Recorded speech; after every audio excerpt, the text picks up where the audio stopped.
Welcome to Becoming the Ultimate Coach. I am the Jock, this is the Doc, and we are still on our series, Becoming Brilliant at the Basics. And today we're talking about networking. And so all these trainers I'm seeing out there are like, oh, how do I get more clients? How do I get more leads? I need to learn Facebook ads. I need to do TikTok. I need to post on social media. But like the basics of just having a good network.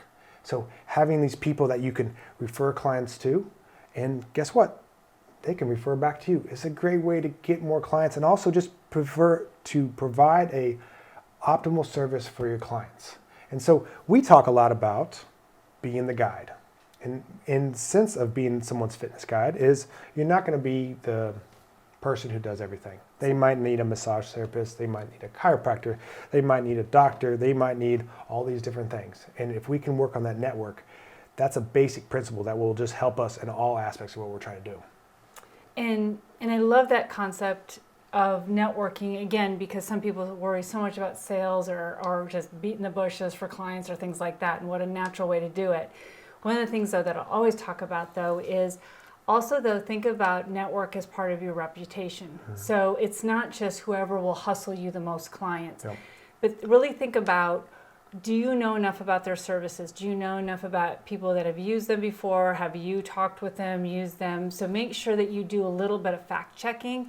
And then also, again, if not just doing it because you're hoping that they'll send you clients. That should be the positive benefit of that. And some of them may not have the clients to refer you back, yep. But others will. Yep. But really thinking about, because you have, again, as with a lot of first impressions, if you send a client to somebody who's not responsive, doesn't pay attention to them, doesn't seem to care what you're doing with them, and you haven't really vetted that interaction relationship out, that impacts that client. And I've talked about this before, is people have so much information and there's so many facets of their health that they're supposed to be thinking about, that if you can be that nucleus for all of these things and their value add in their lives, oh my gosh, will you be their resource and will they stick to you?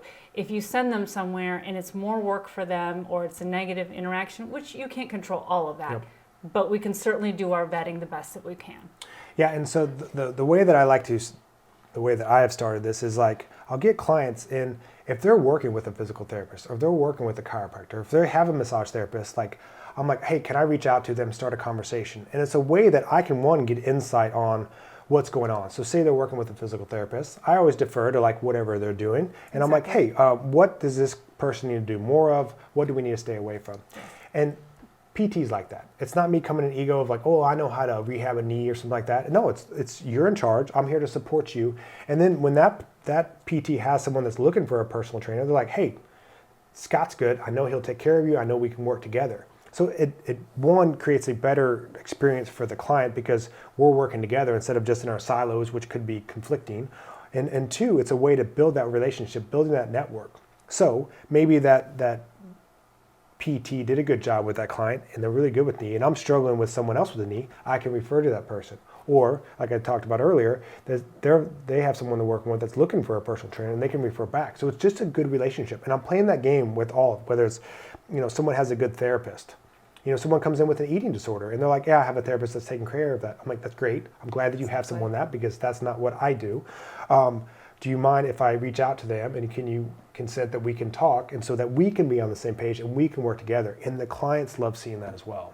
Yeah, and when you're reaching out to those providers, you're learning from them too. You're just reaching out and collaborating. And I say that because, and I know you've seen people do this, where you feel like you have to show them how good you are right off the bat. Well, if you're getting results with your clients, you're asking them good questions, you care about what they're doing with clients and how they work with people. People like to talk about themselves, they like to be, that's a connection right there. You've listened to them, you've learned, and you have a sense of that, and then they will respect you back.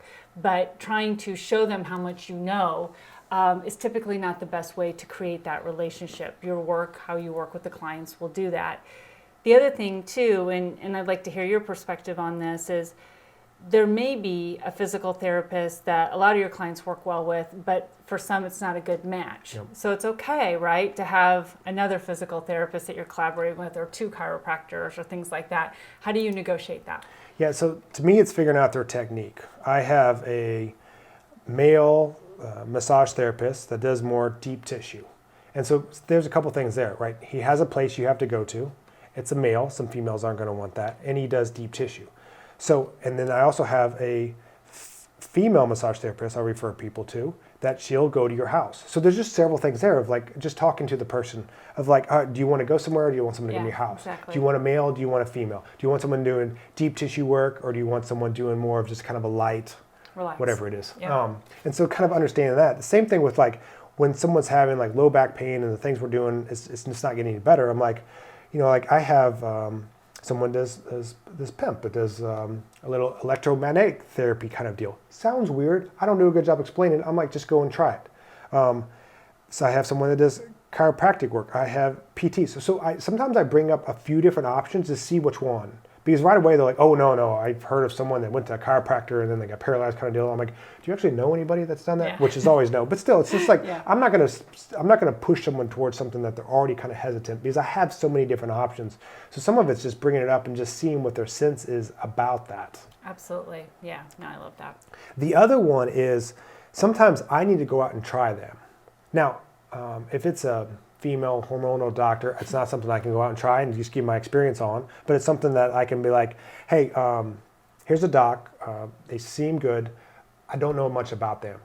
So I know you're looking for someone, here's someone to try out, but I need your feedback on that. And my clients have all been good on that. Like I had one massage therapist that my client was looking for something very specific that this client did. I'm like, listen, like I have never talked to this person. I just read their website. It's specific to the lymphatic massage thing that you're looking for. The site looks pretty woo-woo, which I'm not totally against, but you just got to understand that going in. And then I can get feedback from them. But then it's not on me being like, hey, you need to go see this person. Right. So it kind of leaves a little room there. But back to my point earlier, like if it's a massage therapist, I can go and try that out, which is great. I like a massage. Yeah. But I can also have some personal feedback of being like, hey, they did great at this, but you might not want it because of that. So it kind of gives some experience there. Yeah. The other one, and this is a great way to kind of network as well. It's not so much on the professional side of like just getting out and doing things. And so sometimes that seems pretty commonplace, but in the sense of like, we get in our habits of just, doing the same things over and over again, just hanging out with the same friends, something like that. But like, I'm amazed, like when I joined jiu-jitsu, like I met a guy there that he was like, hey, I'm interested in personal training. I'm like, well, we actually need a personal trainer. And through the interview process, he was a good fit. So like for me, like just going out and doing something different, I found a great employee for my facility.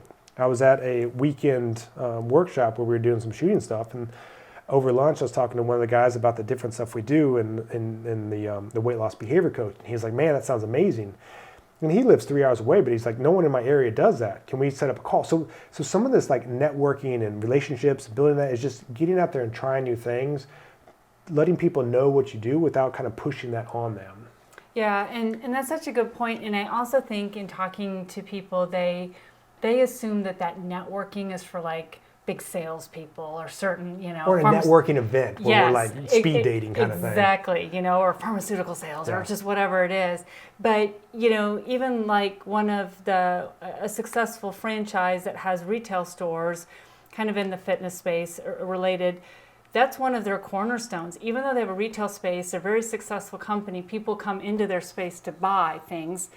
The people that work in that retail store, one of the cornerstones is they have to be out in the community, working out with people, engaging, being part of events and things like that, because they're connecting and making networks. People are like, oh, I met this person there, and oh, they sell this, and then they come in their store.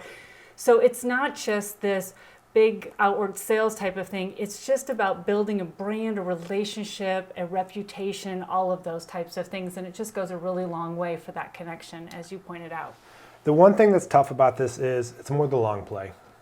It's not like I can, call up one PT and they're like, oh, I got 10 clients. That'd be great for you. Exactly. Or I can go to one event and they're like, oh, there's a bunch of employees there for me or something like that. It's one of those things that it's consistency with, over time.